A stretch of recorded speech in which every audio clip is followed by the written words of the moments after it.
Aruṇācala Aṣṭakam.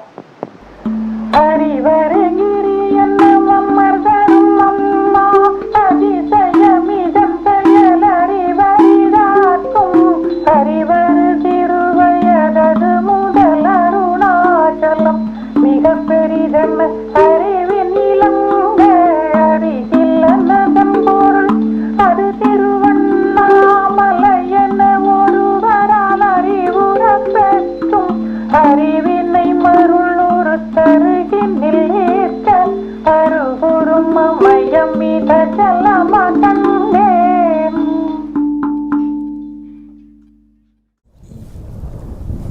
In an earlier series of 11 videos, I talked about each of the 11 verses of Arunachala Patikam.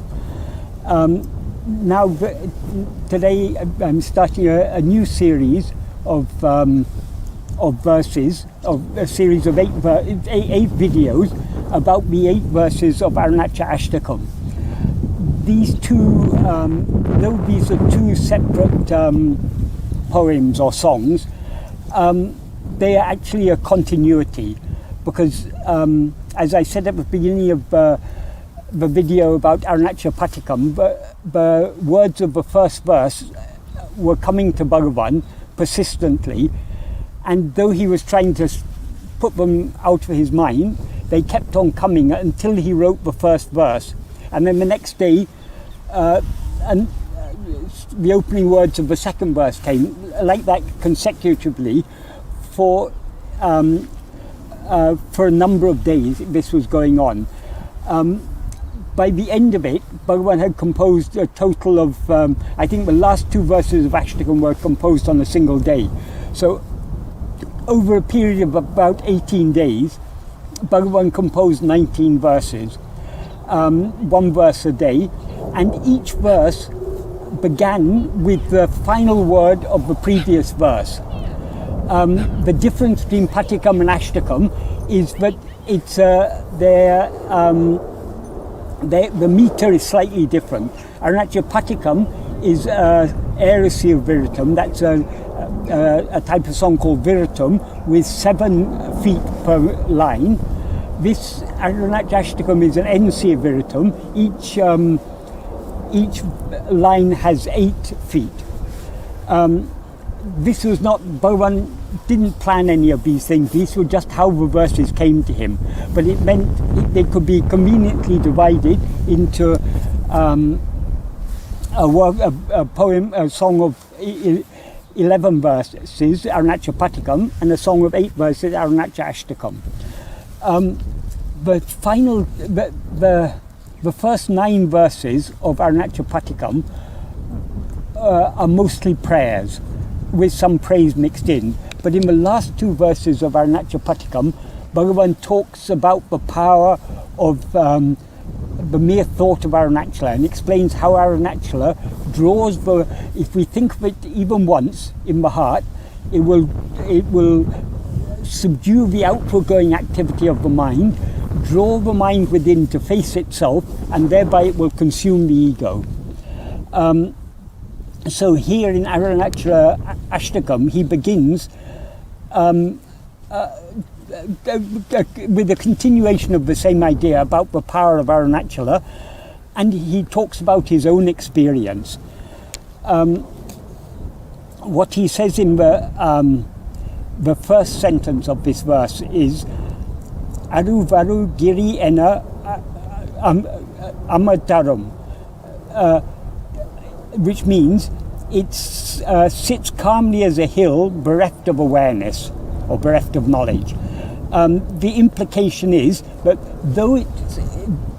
Arunachala, to outward appearances, it seems to be just an insentient hill, a hill devoid of awareness. But that is only seemingly, because as he says in the second sentence, mammā midaṉceya laṛivari dārkku. Mammā here means its action is midaṉceya. Midaṉceya means preeminent. It can also mean wonderful.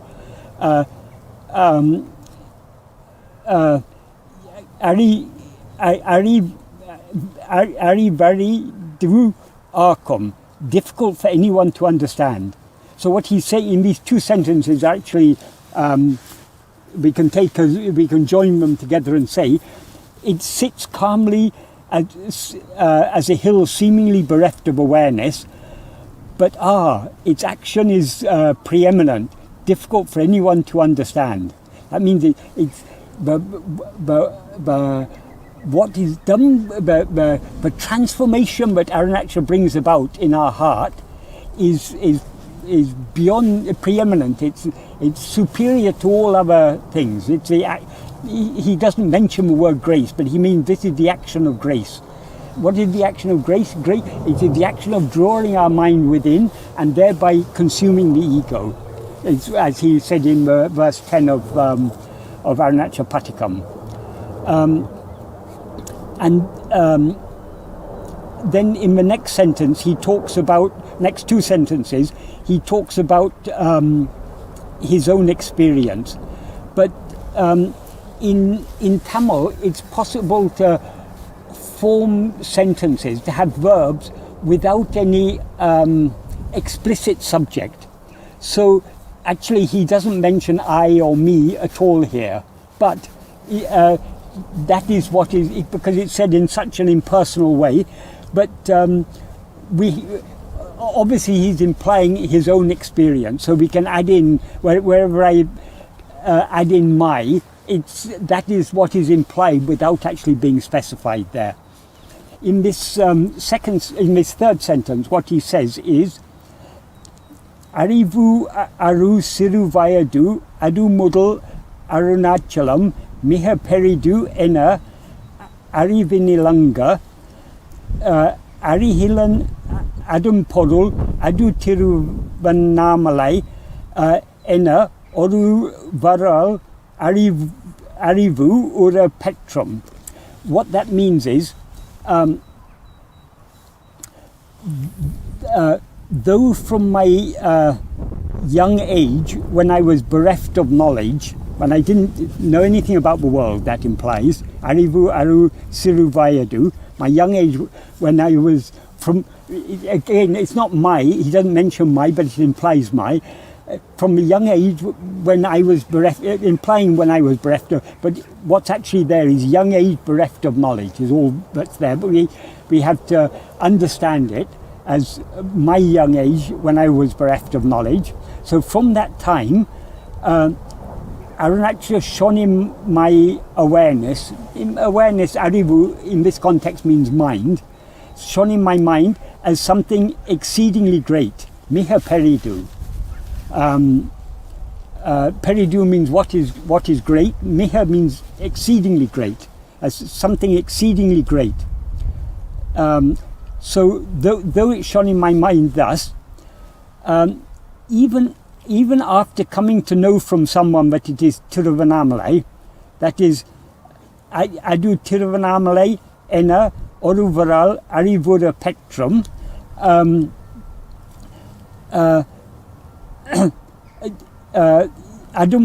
arihilan adaṉporu.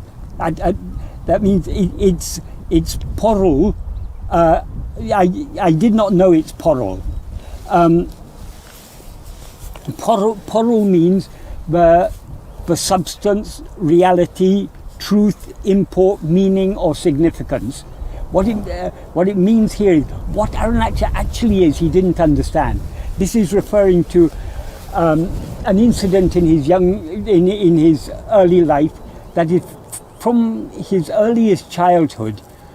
The name Arunachala, the idea of Arunachala is the greatest of all things, the greatest of the greatest, that than which there's nothing greater. He associated that with the name Arunachala. But one day, when a relative returned from a pilgrimage, he asked him where he had been. Bhagavan means a small boy, Venkataraman, asked his relative where he had been. He said, I'd come from Arunachala. Venkataraman was wonderstruck. He said, Arunachala? Where's Arunachala? He said, don't you know, that's Tiruvannāmalai. And that was the first time Bhagavan came to know that Arunachala is actually a place on earth. But though he came to know that Arunachala is Tiruvannamalai, he didn't understand its significance. Arunachala is a Sanskrit name of the hill. The Tamil name of the hill is Annamalai. The town at the foot of the hill is called Tiruvannamalai. Tiru means sacred, so the sacred Annamalai. The town is called Tiruvannamalai. So Arunachala and Tiruvannamalai are one and the same thing. They're both names of the hill. But though he came to know that Arunachala is actually a place on earth, he still didn't know what its real nature, its peṭṭṟu, which in this context means its real meaning, its real nature. What is the reality? What actually is Arunachala? It still wasn't. It wasn't clear to him. And then in the final sentence he says, "aṟiviṉai maruḻuṟut, aruhinil eka, aruhuru amayam, idu arunachalam akandane."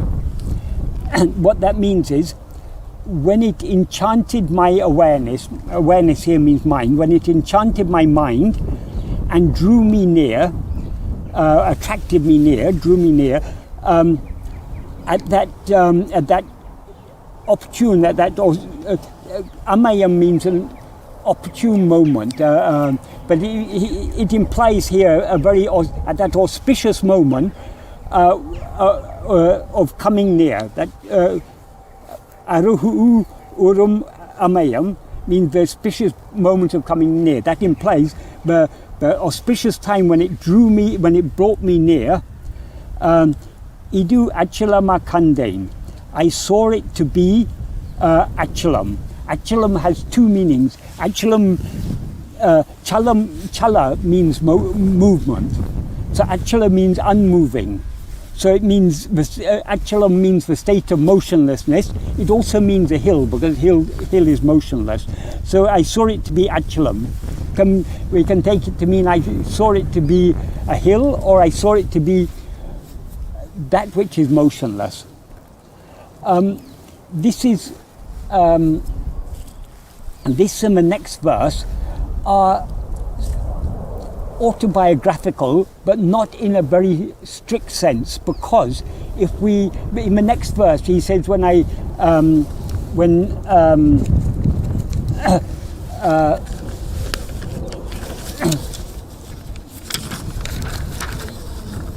he says, he ends this verse by saying he saw it to be Achala. Then he implies in the next verse that he then investigated to see who is the seer, and the seer disappeared. This could be taken as implying that it was only after coming to Tiruvannamalai that Bhagavan looked within to see who is the seer, and thereby saw what remained after the seer disappeared. According to his that is not strictly biographical, because actually, as he himself explained, on that day when he was 16 years old and he got the intense fear of death in Madurai, that is a few months before coming to Tiruvannamalai, at that moment of that fear of death, his mind turned within and he was consumed by Arunachala. That is, by turning his attention within to find out, when this body dies, do I die? He thereby was consumed by Arunachala. Arunachala is nothing but Atmaswarupa, our own real nature. So the pure self-awareness that we actually are, that is Arunachala. That drew his mind within and consumed him there in Madurai. So in that sense, it's not strictly following the chronology of his life, but this is a poetic license.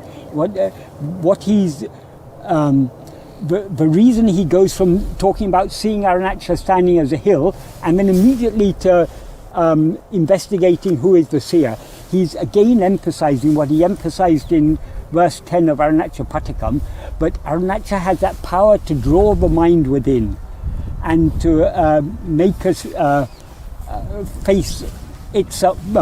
He says tanadu abhimukamaha, making it to face towards. Tanadu can either mean itself or oneself. But since Arunachala is our own self, it implies it draws us within to face ourselves. So to show that connection between the thought of Arunachala or the sight of Arunachala and its self-investigation is why he structures these verses like this.